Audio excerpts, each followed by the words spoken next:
ಮಂಗ ಮತ್ತು ಮೊಸಳೆ. ಒಂದು ಕಾಲದಲ್ಲಿ ಕಾವೇರಿಯ ದಡದಲ್ಲಿ ಒಂದು ಮುದ್ದಾದ ಮಂಗವಿತ್ತು. ಆ ಮಂಗ ದಡದಲ್ಲಿನ ಮರದಲ್ಲಿ ವಾಸವಿತ್ತು ಹಣ್ಣುಗಳನ್ನು ತಿನ್ನುತ್ತಾ ಸಂತೋಷದಿಂದ ದಿನ ಕಳೆಯುತ್ತಿತ್ತು. ಅದೇ ನದಿಯಲ್ಲಿ ಒಂದು ಮೊಸಳೆ ಇದ್ದಿತು. ಒಂದು ದಿನ ಮೊಸಳೆ ಮಂಗನಿಗೆ ಹತ್ತಿರ ಬಂದು, ಸಖಾ ಮಂಗ, ನಿನ್ನ ಹಣ್ಣುಗಳು ತುಂಬಾ ರುಚಿಯಿದೆ, ನನಗೂ ಕೊಡು ಎಂದಿತು. ಮಂಗ ಸಂತೋಷದಿಂದ, ಓ ಸಖಾ, ನಿನಗೆ ಎಷ್ಟು ಬೇಕಾದರೂ ತಿನ್ನು ಅಂದಿತು. ಮೊಸಳೆ ಪ್ರತಿದಿನ ಹಣ್ಣು ತಿನ್ನಲು ಬರುತ್ತಿತ್ತು. ಹಾಗೆ 15 ದಿನ ಕಳೆದವು. ಮೊಸಳೆಯ ಹೆಂಡತಿ, ಆ ಮಂಗ ಹಣ್ಣು ತಿಂದು ಎಷ್ಟು ರುಚಿಯಾಗಿರುವುದೋ ಅದರ ಹೃದಯ ಇನ್ನಷ್ಟು ರುಚಿಯಾಗಿರಬೇಕು ಎಂದು ಮೊಸಳೆಗೆ ಹೇಳಿತು. ಅದನ್ನು ಕೇಳಿ ಮೊಸಳೆ ಮಂಗನನ್ನು ತನ್ನ ಮನೆಗೆ ಆಹ್ವಾನಿಸಿತು. ಮಂಗ ಹೆಮ್ಮೆಪಟ್ಟು ನದಿಯಲ್ಲಿ ಕುಳಿತು ಹೋಗಿತು.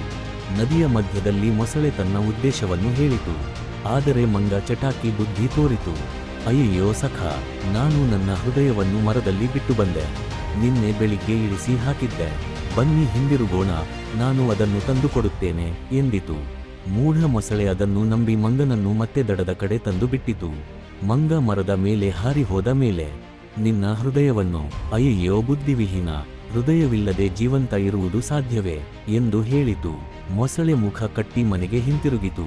ನೀತಿ: ಸಮಯಕ್ಕೆ ತಕ್ಕ ಬುದ್ಧಿ ಉಂಟಾದರೆ ಯಾವ ಅಪಾಯವನ್ನಾದರೂ ತಪ್ಪಿಸಿಕೊಳ್ಳಬಹುದು.